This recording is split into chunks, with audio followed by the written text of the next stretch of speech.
Funding for this program is provided in part by the Minnesota Arts and Cultural Heritage Fund and the citizens of Minnesota. Our Town, the show about Rochester, learns about the Rochester Public School referendum, and we check out a community farmers market dedicated to sustainability and inclusion. We also get a backstage pass to the new season at the Rochester Civic Theatre. All that and more coming up next on Our Town, the show about Rochester.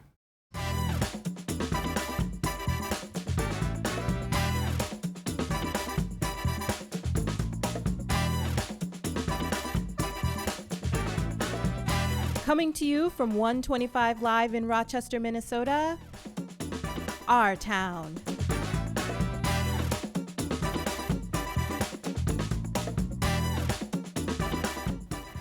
The Choral Arts Ensemble was founded in 1985, and this year the ensemble celebrates its 39th season and its last season with founder and artistic director Rick Kvam at the helm. Rick joins us today to tell us more about the ensemble and its legacy. Welcome to Our Town, Rick. Thank you, Nicole.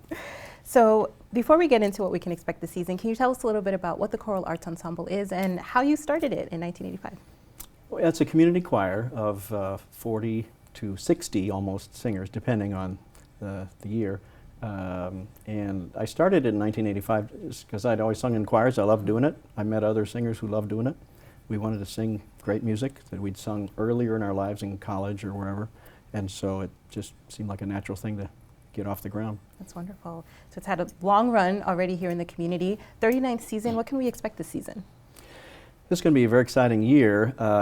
First, we have a little educational outreach, actually this very next weekend, October 7th, with Contus, the professional men's octet. We're going to have high school singers work with them. That'll be awesome. And then we're doing a collaboration with Great River Shakespeare Festival actors at the end of October. They're going to come, we're going to sing love songs, they're going to declaim love sonnets, they're going to do little scenes from Shakespeare. Christmas will be professional brass, coming, really great players from all over. I'm very excited about this group of players. And March we'll work with Bach Society of Minnesota and Matthias Mauta. We'll do some Bach and some other things, some Brahms. And then a little bit of everything in May. It'll be a looking backward, looking forward concert for my last concert. Wow, that's exciting, and it seems like there's quite a wide variety of different things to do, something for everyone. Yeah, and we like the collaborations. It's nice to kind of mix the art forms a little bit, and especially the Great River people are very innovative and fun. Yeah, I've definitely enjoyed some of their the festival performances, and they seem like a really great group. Yeah. We've gotten a chance to talk to some performing arts venues and organizations in town just about the impact of the pandemic, and I was wondering about how the Choral Arts Ensemble has been re-engaging audiences since the pandemic's been over, and kind of getting people back to live performances and things like that. Yeah, and I think one of the ways is collaboration. I mean, it gives another hook to kind of invite people in, or another kind of avenue of understanding the art. If there are actors, somebody who loves brass will be able to come and see that. Somebody who loves original period instruments will love to see the Bach Society thing. We also have two new commissions, brand new pieces by Eric Essenwalds and Dale Trumbore, and Dale will be at our concert, which will be great. I think the education outreach is a big important part for us too, and get that next generation engaged and their parents, give them something to understand about what a great thing it is to make something beautiful together. Wonderful. So as you mentioned, your last concert will be in the spring. This is your last season with the ensemble. As you look back, what have been some of the highlights of your time as artistic director and founder? Yeah, well, of course there are too many. There's some big name things. We sang with St. Paul Chamber, and we sang with the Dale Worland Singers, and we've been in national conventions of choir events. We were on Prairie Home Companion. But you know, the real thing I remember as I was looking through archives over the last couple of weeks is just the people. Mm-hmm. All the singers, all the supporters, all the board members. It takes a huge group effort to make this thing work, and been some wonderful people over the last 40 years. I've been lucky to work with. Wonderful. What would you say to someone who hasn't actually been to any performances yet to bring them out? Well, come and see the website, and come and try to see the texts before. One thing that's great about choral music is not only the sounds of the frequencies in the air, but the beautiful words. Right. And that is a wonderful additional kind of into the art. Yeah, I had never experienced choral music before as a young person, but I remember I was at Oxford and I had heard, I went to an ensemble performance, and it was a very magical, ethereal, almost a spiritual experience to kind of hear the beauty of the music as well as the words. So thank you for sharing that. Do you have auditions, I guess, for those that might be thinking about performing with the ensemble? We do, yearly in May. We also do ad hoc auditions as people filter into town, but usually the majority of the group is in May, chosen in May. Okay, well, people can look out for that as well. Awesome. Well, thank you so much, Rick, for joining us, and I look forward to attending one of the events this season. Thank you, Nicole. Yeah.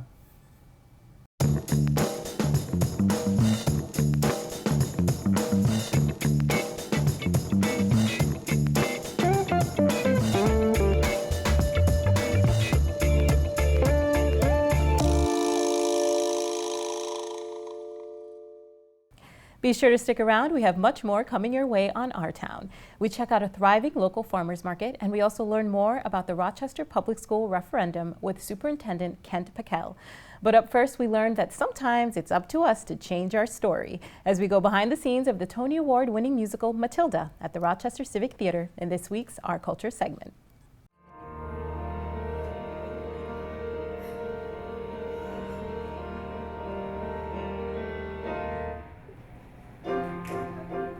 Jack and Jill went up the hill to fetch a pail of water. So they say the subsequent falls inevitable. They never stood a chance, they were written that way. My name is Addison May Slisher. I'm Paul Hart Cochran. An exception to the rules in my school. I'm 8 years old and this is my very first play. I'm 35 years old, and this is not my first play, but it's my first play here. What is your name? Matilda Wormwood. Oh, so you're Wormwood, are you? I might have known. Well, Wormwood, you have just made a very big mistake. I've never done plays before, but I'm interested in doing this play because I've watched the movie 1,000 times, and I've seen the musical 1,000 times, and that's why I just wanted to try to get a part, and I really wanted Matilda. This is much harder, so don't worry if you don't get it, but 2 times 487. If you took your time, do you think that 974. What? It's impossible! 12 sevens. 84. Oh my gosh, how did you do that? I memorized the lines by listening to a bunch of Disney songs, and I memorized those, all the songs, and then I just memorized all these lines. Just because you find that life's not fair, it doesn't mean that you just have to grin and bear it. If you always take it on the chin and wear it. I think I've had a lot of fun with all the folks, and for me, the best thing is just to see that the audience is having a good time. To be up there and hear laughter and hear gasps in those places, and knowing that there's not dry eyes out there because of how well Matilda's doing and all the other kids. It's the most fun to know that people are excited about it. When I auditioned for Matilda, this was the role that I wanted. It was originally done by a male, and it's just such a fun part to do, to really be able to just kind of go all over the place and go way over the top and have a lot of fun. So there's a lot of makeup. My wife does my hair every night because that's hard for me to do on my own. And then with the costumes, it just kind of puts it right in place that we can just go out and play and have fun. I think one of the best things about this cast is, despite how long someone might be on stage, every person is doing a whole lot backstage, whether it's helping the kids get to where they need to be, moving scenery around. You can't always tell, but some of those parents, they're doing as much work as any of us because they have to lug around some of the big set pieces. So it really is everyone doing a lot of work to make this happen. Well, I feel really good, and I'm proud of everyone for all their hard work. And the shows are selling out. It's great that there's so many people here to be able to see it. I did it! Very cool, I did it! Now you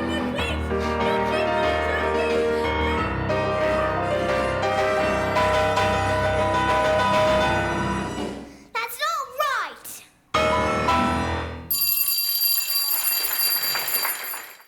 For more information about this story and other Our Town features, connect with us on Facebook, Twitter at KSMQ #OurTown, or ksmq.org/OurTown.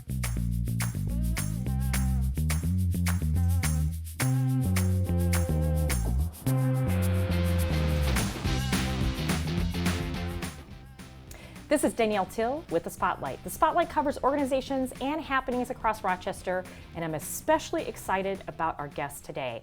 I'm here with Misha Johnson with the Rochester Civic Theatre. How are you doing? I'm good. Thank you so much for having me. Okay, we all know why you're here because I attended the Matilda play and it was phenomenal. We're talking incredible local talent.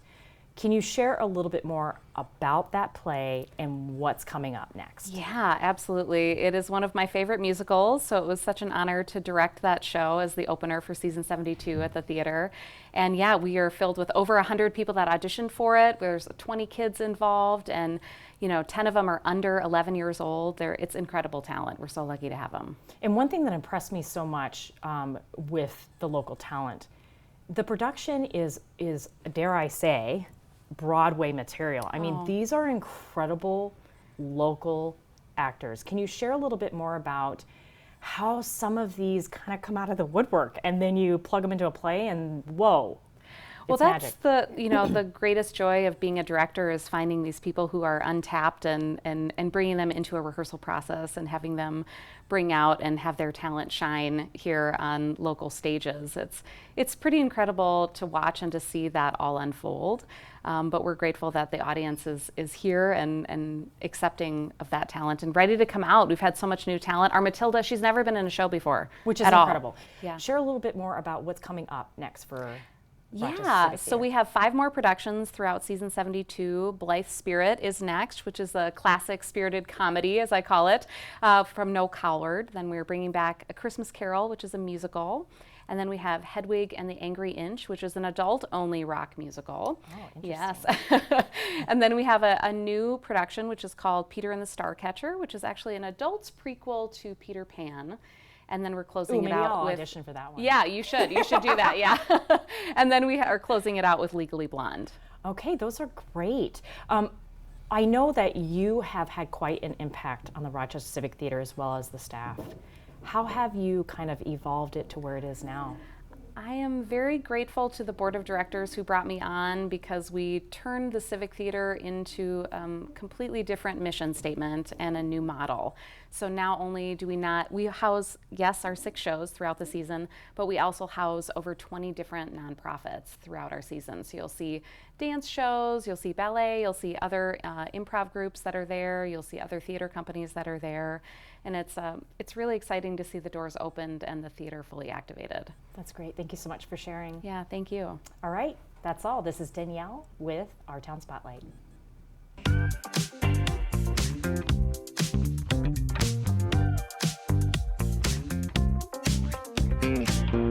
Hello again, this is Michael Wojcik with your Our Town Rundown.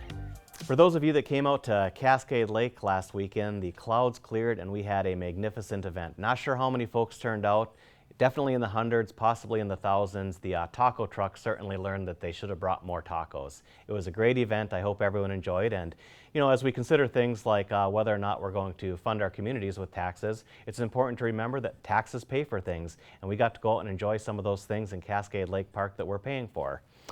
Big congratulations to Rochester Civic Theatre. I'd encourage you to go out and see the last weekend of Matilda the musical, but you can't because they're sold out again. So just let that be a reminder for future shows to get those tickets early and support our local arts. If you do want to see some theater this weekend, Clue is still going on at the Chateau Theatre, and that's being put on by Absolute Theatre. And as of this morning, there were still tickets available. Going on October 5th at the History Center is a session with local author and former physician Paul Scanlon, who's talking about Rochester memories. There is that event is free for members. Additionally, and I was not aware of this previously, but the History Center participates in a program called Museums for All, that if you receive SNAP benefits, you can actually go and attend the museum for free. Going on this weekend as well, the UU Church is doing their annual handcrafted bazaar. That's going on Saturday afternoon. If you'd like to stop by there, there's a lot of local artisans that are sharing their wares. That's going on all afternoon, and that's at the UU Church here in Rochester. And finally, if you'd like sweeping ice and you like big heavy stones, curling is going on in Rochester. It's actually a popular growing sport here, and there's a Learn to Curl class that's coming up. That's going to be on October 1st, 8th, and 15th. You can follow the link to see more. This is Michael Wojcik. This has been your Our Town Rundown.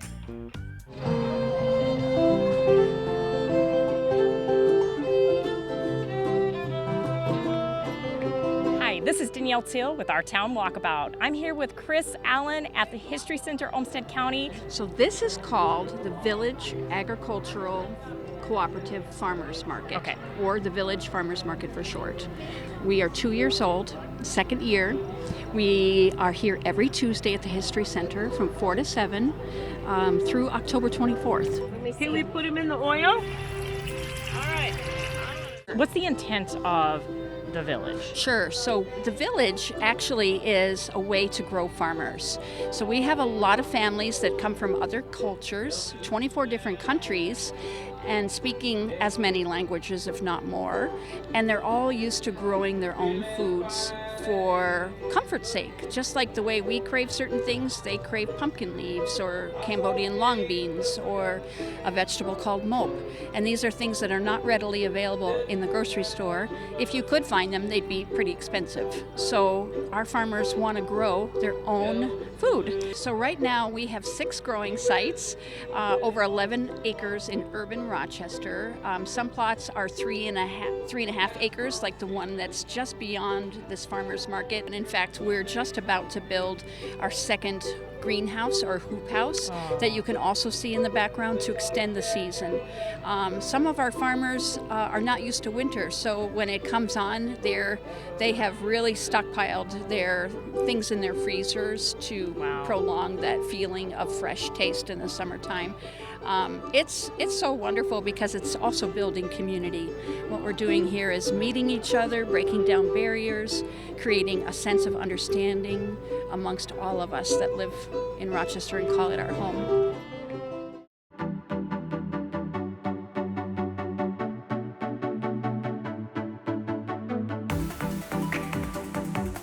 In this year's special election, Rochester voters will be asked to vote on a capital projects technology levy referendum for the Rochester Public Schools.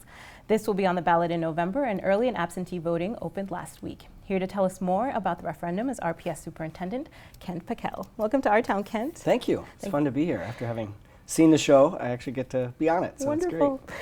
Well, we have a lot to talk about when it comes to the referendum. To kick us off, can you tell us a little bit about the goals of the referendum and how they're connected to the wider strategic goals for RPS? The way we've structured this referendum actually does take one more sort of step to understand, so that's why I'm really grateful to have this chance.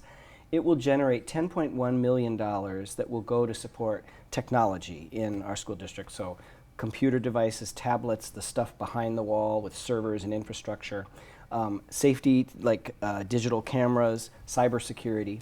But in generating $10.1 million for technology, it will free up $7 million that we're currently spending for those purposes from what's called the general fund. So the main money we get from the state of Minnesota that really should be going directly for teaching and learning.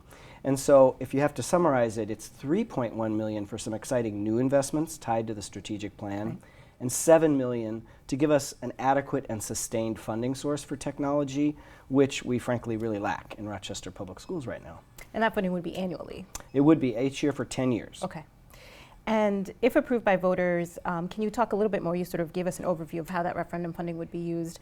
Just a little bit more about what that would go toward. Yeah, it's a great question. The $7 million that we're currently spending on what you might call the nuts and bolts of technology support for any school district and frankly almost any organization, we'll put that directly into maintaining class sizes at their current levels. So that's salaries, benefits for our teachers, And that's really, really important. And it does advance our strategic plan, because when your classes are getting bigger, teaching kids to read in a dramatically new way is a lot harder.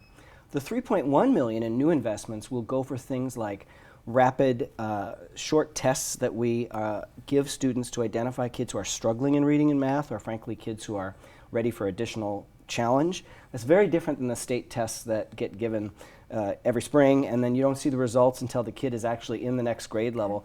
These are short assessments that we can use to really accurately identify where kids are. We're also implementing a new digital portfolio and application that will help prepare kids for life after high school, where when they're little kids, it's what do I love, who am I, what are my interests. By middle school, they're starting to do career interest inventories and build a digital portfolio of who am I. And by high school, they're really getting ready to apply to some kind of post-secondary education and or a career. And so those are the kind of tech investments that the referendum that would support that are very tightly tied to our strategic plan. And so you mentioned that the funding would also then, my understanding is it would then free up money that you're currently using for those purposes and for other purposes. For lack of a better word, it's freed up. But can you tell us a little bit about what that funding would then be used for to better serve students and kind of meet some other critical needs that you have? Yeah, to understand that, you kind of need to take one step back and understand that when I got to Rochester 2 years ago, I saw, and our school board saw, that we had some serious issues to face with our financial prospects. And so we developed a 3-year plan to put the district on a stable path financially, and that has meant cutting $21 million in the 2 years I've been here. More than 100 positions are not here, and that was incredibly painful. I mean, those are people that I got to know even in my brief time here.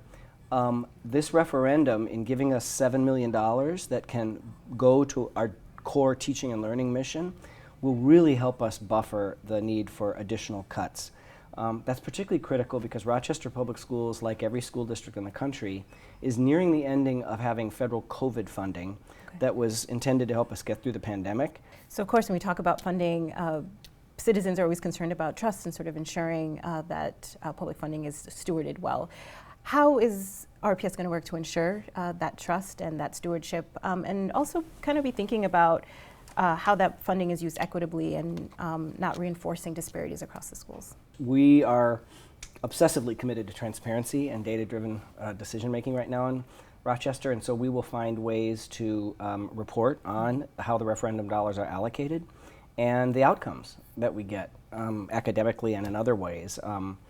I'm pleased that in the last 2 years I've been here, we have had perfectly clean audits with not a single finding, and in a $400 million organization, that's not a small thing. So we will report on where the dollars go so people can see that. In terms of disparities, really our strategic plan is all about all kids getting better and kids who need the most support, kids especially from historically marginalized communities, getting the most support. And I think we saw in our high school graduation rates last year some early signs of promise. The state of Minnesota was excited that after years of decline, graduation rates went up 0.2%. In Rochester, they went up 2.1%. Our black students went up 8.69%, almost unheard of. All groups went up. White kids went up 2.2%, students with disabilities, students living in poverty. And so what you want is everybody's getting better, and the kids who are most in need, and if you've ever talked to them wanting acceleration, are getting better fastest. So I think that's where the core strategic plan, a lot of those investments in the referendum, the $3.1 million, a lot are going to be targeted at making sure those students who otherwise might not have opportunities like what I was talking about in preparing for post-secondary education or career are going to get them in our schools. Excellent. And some of those equity issues might be perceived also to be across the different schools themselves. Can you talk a little bit about that, just sort of the funding and how that would impact the individual schools? Yeah, in the case of this referendum, the dollars are going to go out pretty uniformly across the schools. In a separate component of our strategic plan, this year we are doing a major review of all funding and staffing of schools in Rochester. And there are some important issues that we're going to be bringing to the school board in the spring to grapple with in terms of allocating dollars. And in most school districts, 85% of the money buys people, so allocating our amazing staff. We do have some inequities that we're going to be taking a look at. And I think it's going to be really important to do that with the understanding that, you know, as they say, we all do better when we all do better. But that is ahead of us. It's something that this referendum would indirectly support because it helps us fill a critical need that helps our whole school district just function better. We pay for technology right now in Rochester Public Schools from 27 different funding sources. It's just not a way that any business that was trying to allocate resources very effectively would choose to fund something that is really central to teaching and learning today. Definitely. As we're wrapping up here, as you obviously probably know, some community members are concerned about an increased tax burden.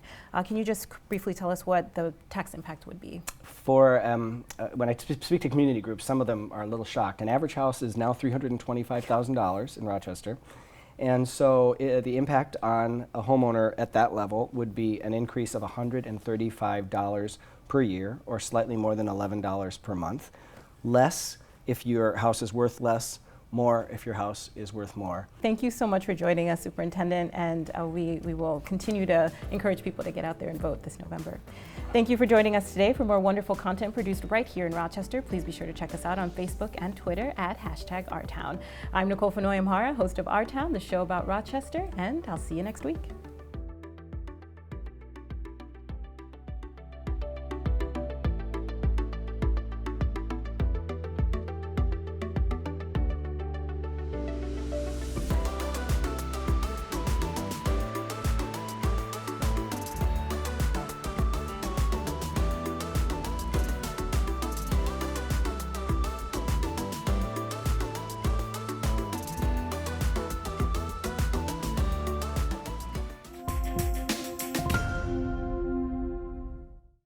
Funding for this program is provided in part by the Minnesota Arts and Cultural Heritage Fund and the citizens of Minnesota.